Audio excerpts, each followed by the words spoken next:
from Big Noon Kickoff on Fox Sports is once a Golden Domer, always a Golden Domer, Brady Quinn. How are you, Brady? I'm doing well, Rich. Thanks for having me on, man. Did you get any rest after that game last night? You know what? I'll tell you. I live on the left coast, so I got to sleep decent on time. I have no idea how people on the East Coast handle it. The game lasts just an eternity. Brady Quinn, kind enough to call in right here from Fox Sports, part of the Honda Insider Report on the Rich Eisen Show. I give you the floor. I mentioned off the top of the show, Joe Burrow just set the bar for any human being that wants to play college football quarterback from here on out. That's the bar to try and leap over. Greatest season in the history of that position in the sport. Your thoughts? Yeah, actually, I don't think it's hyperbole. I think it's the truth. I think with what he did to get to that point, the way he dominated, he never flinched. He never had performance or even an average performance, and especially versus all the different top 10 opponents, all the tests along the way. I'll go further than just saying for a quarterback. I just think it was the single greatest performance we've seen from any college football player, just dominance from the start to the beginning. And it probably makes it a little bit sweeter, too, considering his story and his journey and how he got to this point. Yeah, because he wasn't, the 9-star recruit that got fought over by 15 programs. And he, sat there and with 20 hats in front of himself on live television and put a hat on. Like that's not what happened. He's made himself. It's a self-made with obviously the right system and the right coaching, but it's what burns within and belief in self. That's what I love, Brady. I love it. Love all of it. I just love in an era of, and granted he was a graduate transfer quarterback, yes, but that was kind of more forced on him in the sense that he wasn't really going to get an opportunity to start and play. And when he did come to LSU initially, I mean, last year it was somewhat of an average season. It was kind of your status quo, I think, for LSU quarterbacks and what we've seen within the system. And whether you want to mark it up to the addition of Joe Brady as their passing game coordinator, the maturation of like all the other pieces out around him, or even himself, however the case may be, it all came together just in this historic, magical run for LSU. There's no other way of describing it. But thinking how he fought through the adversity of going to the school he wanted to go, his dream school, Ohio State, and having it not work out, and being able to be open to finding other opportunities and going in there, and even through, again, somewhat of an average season, understanding and believing that he had more, they had more, their team had more. That story to me just resonates so much, I think, with so many people, because we all expect to have the best result. That's our intention. But what happens? How do you respond when it doesn't work out? Well, it didn't work out at Ohio State for him. It didn't even really work out the first year at LSU. Yet he still kept his head down, continued to keep working. And someone asked me earlier today, like, what will I remember most about Joe Burrow this season? It's not any one play in particular. It's the fact that his actions spoke louder than his words.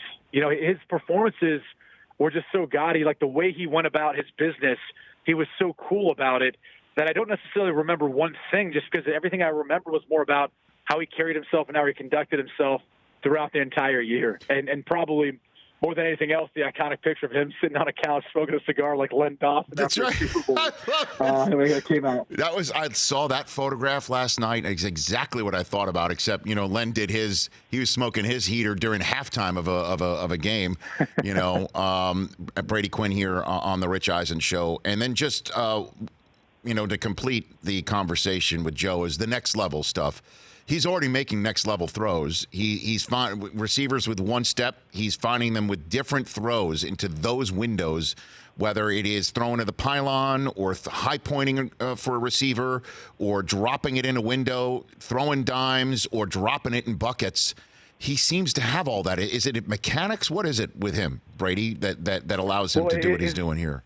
His mechanics are flawless, and I think it stems more to the fact that he's not a thrower. He's not a guy who, probably grew up, even though his dad was a coach back in Athens, Ohio.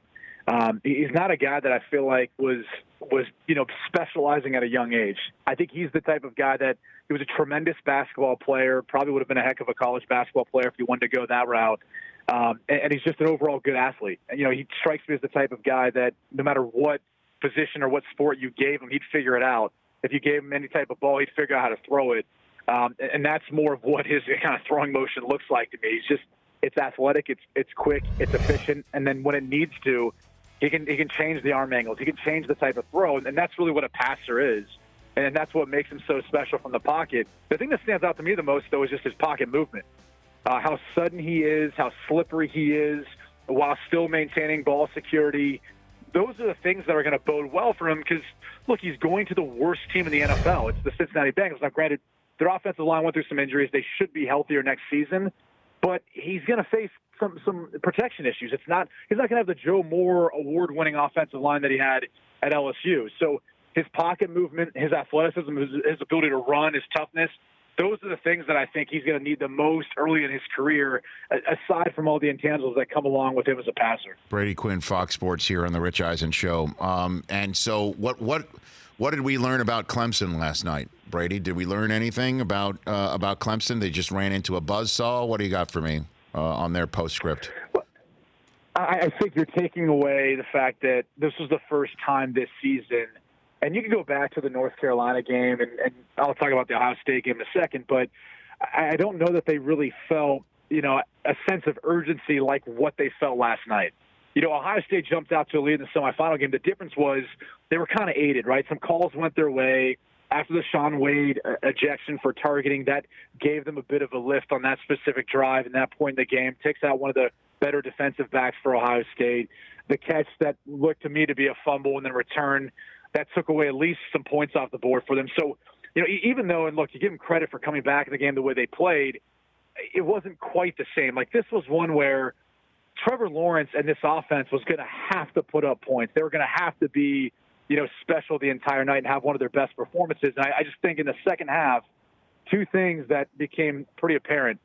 The coaching staff, they got away from Travis Etienne. It was a 3-point ball game with a little less than 11 minutes to play. And I think he touched the ball like one other time the rest of the way. I mean, he really didn't touch the football much, and he's one of their best players. And so I think they panicked a little bit in that sense. And then with Trevor Lawrence, you saw the number of high throws.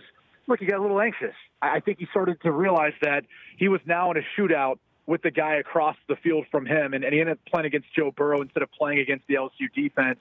He started overstriding. He started making some of those throws that started to sail on him a little bit. That's typically what happens when you do that. So it's a learning experience for him. He's a true sophomore. He's had so much success.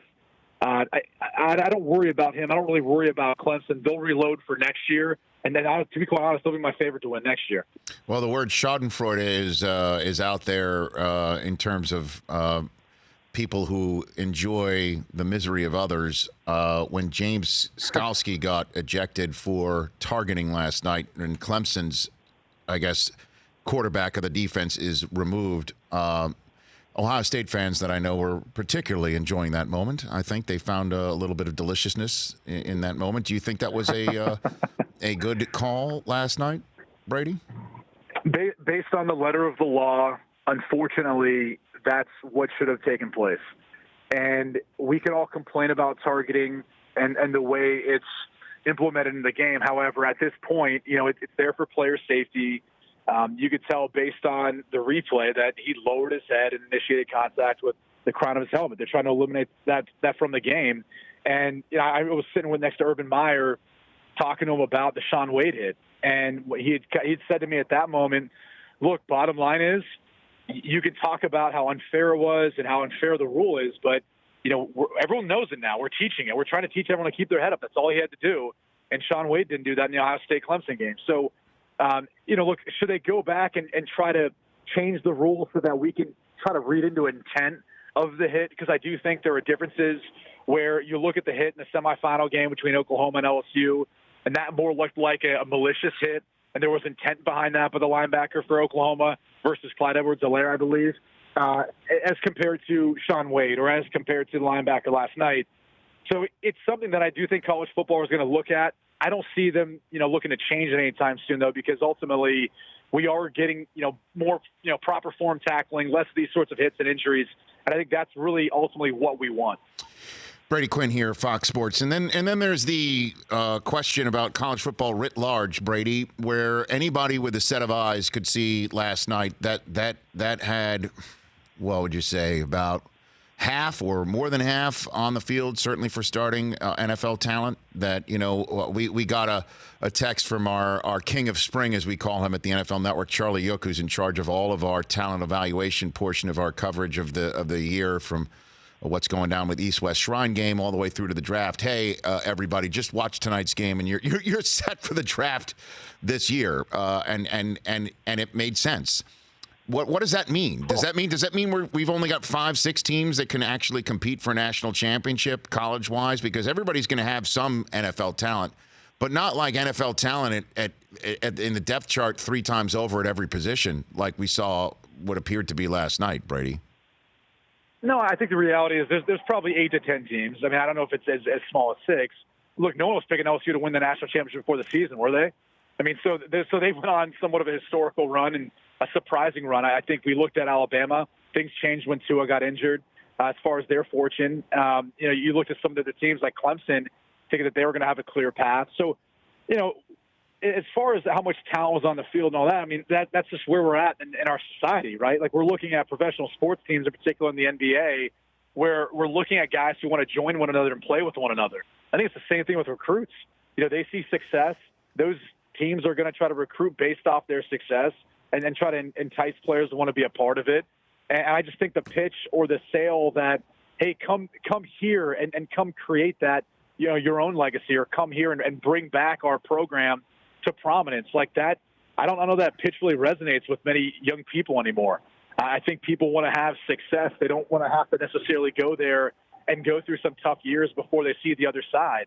So I think it's more of a product of that, at least in regards to all the talent, because when you're looking at what's on the field, a lot of it has to do with the teams that we see in the early signing period. And we're going to see coming up for National Signing Day, the teams that tend to be in the top for talent and recruiting tends to be the ones that are always playing for the national championship. And that's just a product of where we're at in our society, in my opinion. And let me go off the board with you before I let you go, Brady Quinn, and the Honda Insider Report here on the Rich Eisen Show. As somebody who was drafted in the first round by the Miami Dolphins, and then your career didn't go as well as you had hoped, certainly in the Miami portion of it. What do you think of Ryan Tannehill? What do you think's going through his mind right now as he's one playoff win away from going to Miami in the home of the Dolphins and winning this Super Bowl and getting a chance to at least play in it? What do you think of that? What do you think's going through his head right now? That almost was some revisionist history there, Rich. I was thinking I was going to get drafted by Miami. It didn't happen. Ended up. Oh, that's right. My bad. Oh. For Ryan, I could only imagine, just from knowing him a little bit too, just the chip that he'd have on his shoulder, if he could be able to, find his way, make his way through Arrowhead and those 3 kind of big places to play and go win football games, to play in a Super Bowl there down in Miami.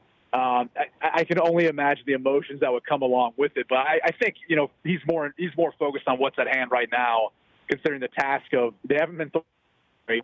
Even though he hasn't been asked to do much and he executed well last week, he's going to be challenged with that this week. So I remember, I'm not so sure he's looking. We all thought you were going to be drafted by Miami. That's right. I just brain farted on the air. I did too. Trust me, Rich. I did too.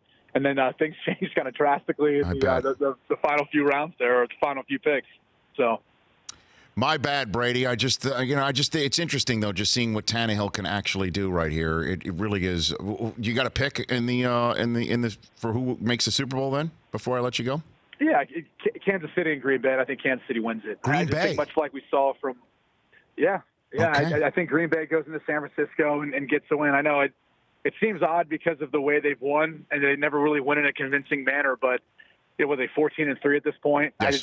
There's something about that team. There's something about Aaron Rodgers that I trust to be able to find a way of winning that game. And ultimately, I think it's going to be Kansas City hosting the Lombardi. Hey, Brady, really love watching what you do on Fox with the college football. It's been fun, and what you've built for yourself. And I really appreciate the time here. Let's get you in here in person and hang out a little bit more. Sounds good. That'd be fun. I look forward to that. Thanks for having me on, Rich. You got it, Brady. You got it. That's Brady Quinn, at Brady_Quinn on Twitter. For more of The Rich Eisen Show, tune to Audience Channel 239 on DirecTV for free on BR Live, or download the Rich Eisen Show app.